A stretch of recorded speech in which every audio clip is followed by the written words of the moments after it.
हल्कू अपनी पत्नी से कहता है। अरे सुनो, शहना आया है। लाओ, जो रुपए रखे हैं उसे दे दो। अरे किसी तरह गर्दन तो छूटे। मुन्नी झाड़ू लगा रही थी। वो बोली। 3 ही तो रुपए हैं। दे दूं तो कंबल कहाँ से आएगा। माघ पूस की रात खेत में कैसे कटेगी। उससे कह दो फसल पर रुपया देंगे, अभी नहीं है। हल्कू थोड़ी देर तक चुपचाप खड़ा रहा और अपने दिल में सोचता रहा। पूस सर पर आ गया है। बगैर कंबल के खेत में रात को वो किसी तरह सो नहीं सकता, मगर शहना मानेगा नहीं। और फिर मुन्नी से कहा। ला दे दे, गर्दन तो किसी तरह से बचे।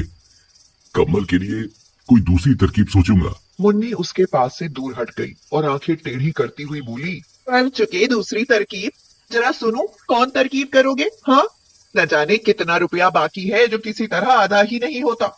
मैं कहती हूँ तुम खेती क्यों नहीं छोड़ देते। मर मर कर काम करो, पैदावार हो तो उससे कर्जा अदा करो। ऐसी खेती से बाज आए। मैं रुपए ना दूंगी, ना दूंगी। हाँ। हल्कू रंजीदा होकर बोला। तो क्या गालियां खाऊं?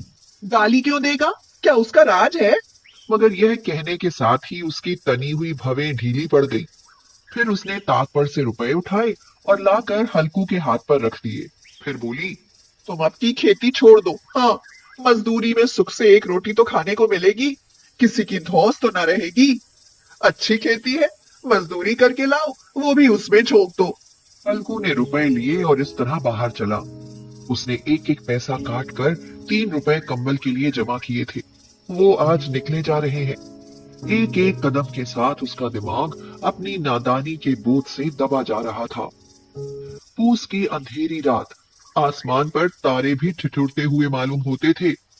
हल्कू अपने खेत के किनारे ओक के पत्तों की एक छतरी के नीचे बांस के खटोले पर अपनी पुरानी गाढ़े की चादर ओढ़े हुए कांप रहा था।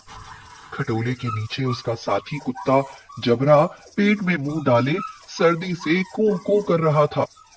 दो में से एक को भी नींद न आती थी। हल्कू ने घुटनों को गर्दन में चिपटाते हुए कहा। क्यों जबरा, जाड़ा लगता है? तू यहाँ क्या लेने आया था? अब खा सर्दी, मैं क्या करूं? अब रो। जबरा ने लेटे हुए दुम हिलाई। शायद वो ये समझ गया था कि उसकी कू कू की आवाज से उसके मालिक को नींद नहीं आ रही है। हल्कू ने हाथ निकाल कर जबरा की ठंडी पीठ सहलाते हुए कहा। कल से मेरे साथ ना आना, नहीं तो ठंडे हो जाओगे। ये पछुआ हवा ना जाने कहां से बर्फ लिए आ रही है। उठूं फिर एक चिलम भरूं, किसी तरह रात तो कटे। 8 चिलम तो पी चुका, ये खेती का मजा है। हल्कू उठा और गड्ढे में जरा सी आग निकालकर चिलम भरी। जबरा भी उठ बैठा। हल्कू ने चिलम पीते हुए कहा। पिएगा चिलम? जाड़ा तो क्या जाता है, आज जरा मन बहल जाता है। आज और जाड़ा खा ले। कल से मैं यहाँ पियाल बिछा दूंगा, उसमें घुस कर बैठना, जाड़ा नहीं लगेगा। जबरा ने अगले पंजे उसके घुटनों पर रख दिए और उसके मुंह के पास अपना मुंह ले गया। हल्कू को उसकी गर्म सांस लगी। चिलम पीकर हल्कू फिर लेटा और ये तय कर लिया कि चाहे जो कुछ हो अब की सो जाऊंगा। लेकिन एक लम्हे में उसका कलेजा कांपने लगा। कभी इस करवट लेटा, कभी उस करवट। जब किसी तरह ना रहा गया तो उसने जबरा को धीरे से उठाया और उसके सिर को थपथपा कर उसे अपनी गोद में सुला लिया। कुत्ते के जिस्म से मालूम नहीं कैसी बदबू आ रही थी, पर उसे अपनी गोद से चिमटाते हुए ऐसा सुख मालूम होता था जो इधर महीनों से उसे न मिला था। जबरा शायद ये ख्याल कर रहा था कि बहिश्त यही है, और हल्कू की रूह इतनी पाक थी कि उसे कुत्ते से बिल्कुल नफरत न थी। वो अपनी गरीबी से परेशान था, जिसकी वजह से वो इस हालत को पहुंच गया था। ऐसी अनोखी दोस्ती ने उसकी रूह के सब दरवाजे खोल दिए थे। इतने में जबरा ने किसी जानवर की आहट पाई। वो झपट कर उठा और छपरी से बाहर आकर भौंकने लगा। हल्कू ने उसे कई बार पुचकार कर बुलाया, पर वो उसके पास ना आया। खेत में चारों तरफ दौड़ दौड़ कर भौंकता रहा। एक लम्हे के लिए आ भी जाता तो फौरन ही फिर दौड़ता। फर्ज की अदायगी ने उसे बेचैन कर रखा था। 1 घंटा गुजर गया। सर्दी बढ़ने लगी। हल्कू उठ बैठा और दोनों घुटनों को छाती से मिलाकर सिर को छुपा लिया। फिर भी सर्दी कम न हुई। उसने उठकर आसमान की ओर देखा। अभी कितनी रात बाकी है? अभी 1 घड़ी से ज्यादा रात बाकी है। हल्कू के खेत से थोड़ी दूर के फासले पर एक बाग था। पतझड़ शुरू हो गई थी। बाग में पत्तों का ढेर लगा हुआ था। हल्कू ने सोचा, चलकर पत्तियां बटोरूं और उनको जलाकर खूब तापूं। रात को कोई मुझे पत्तियां बटोरते देखे तो समझे कि कोई भूत है। कौन जाने कोई जानवर ही छुपा बैठा हो। मगर अब तो बैठे नहीं रहा जाता, बहुत ठंड है।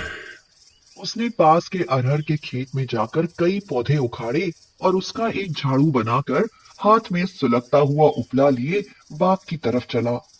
जबरा ने उसे जाते देखा तो पास आया और दुम हिलाने लगा। हल्कू ने कहा, अब तो रहा नहीं जाता जबरू। चलो बाग में पत्तियां बटोर कर तापें। इकट्ठे हो जाएंगे तो फिर आकर सोएंगे। अभी तो रात बहुत है। हल्कू ने आग जमीन पर रख दी और पत्तियां बटोरने लगा। थोड़ी देर में पत्तों का एक ढेर लग गया।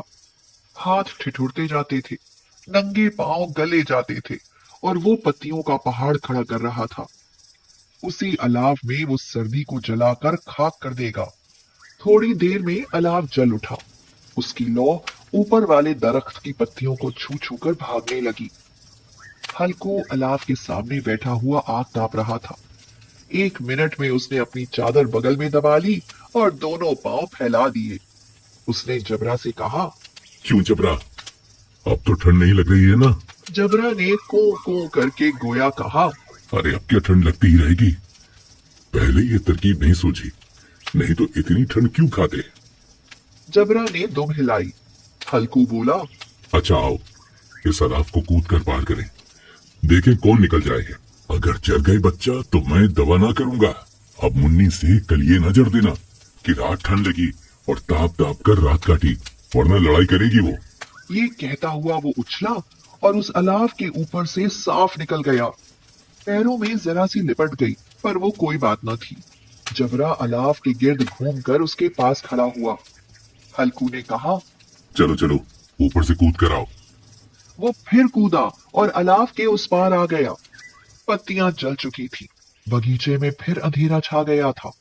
राख के नीचे कुछ कुछ आग बाकी थी। हल्कू ने फिर चादर ओढ़ ली और गर्म राख के पास बैठा हुआ एक गीत गुनगुनाने लगा।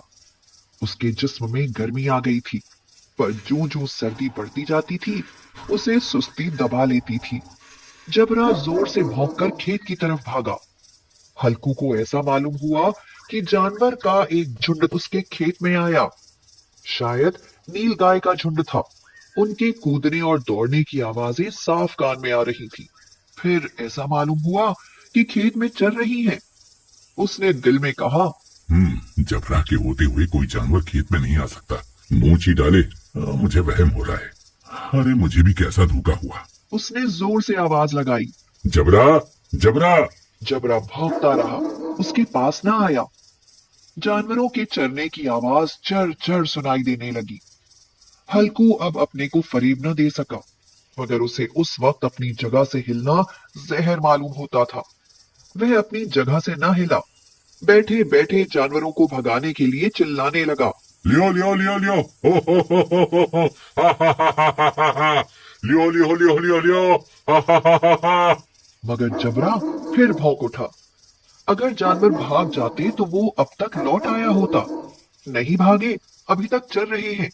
शायद वो सब भी समझ गए हैं कि इस सर्दी में कौन भीगा है जो उनके पीछे दौड़ेगा। फसल तैयार है, कैसी अच्छी खेती थी। सारा गांव देख देख कर जलता था। उसे ये अभागे तबाह किए डालते हैं। अब हल्कू से ना रहा गया। वो पक्का इरादा करके उठा और 2-3 कदम चला। बिच्छू के डंक का सा झोंका लगा। वो फिर बुझते हुए अलाव के पास आ बैठा और राख को कुरेद कुरेद कर अपने ठंडे जिस्म को गरमाने लगा। जबरा अपना गला फाड़े डालता था। नील गाय खेत का सफाया किए डालती थी और हल्कू गर्म राख के पास बेहिस बैठा हुआ था। आखिर वही चादर ओढ़कर सो गया। सवेरे जब उसकी नींद खुली तो देखा चारों तरफ धूप फैल गई है और मुन्नी खड़ी कह रही है, यहाँ आज सोते ही रहोगे तुम? यहाँ मीठी नींद सो रहे हो और उधर सारा खेत चौपट हो गया। सारे खेत का सत्यानाश हो गया। भला कोई ऐसे भी सोता है? तुम्हारे यहाँ मंडिया डालने से क्या हुआ? हल्कू ने बात बताई। अरे मैं मरते मरते बचा, तुझे अपनी खेत की पड़ी है। पेट में ऐसा दर्द उठा कि मैं ही जानता हूँ। दोनों फिर खेत के डांडे पर आए। देखा, खेत में एक पौधे का नाम नहीं, और जबरा मंडिया के नीचे चित्त पड़ा है। बदन में जान नहीं है। दोनों खेत की तरफ देख रहे थे। मुन्नी दुखी मन से कहती है, अभी खेती करना छोड़ दो और मजदूरी करना शुरू कर दो। कम से कम एक वक्त की रोटी तो सुकून से खाएंगे। हल्कू प्रसन्न होकर बोला, हाँ, मजदूरी ही ठीक है। कम से कम रात में ठंड में खेत पर आकर नहीं सोना पड़ेगा।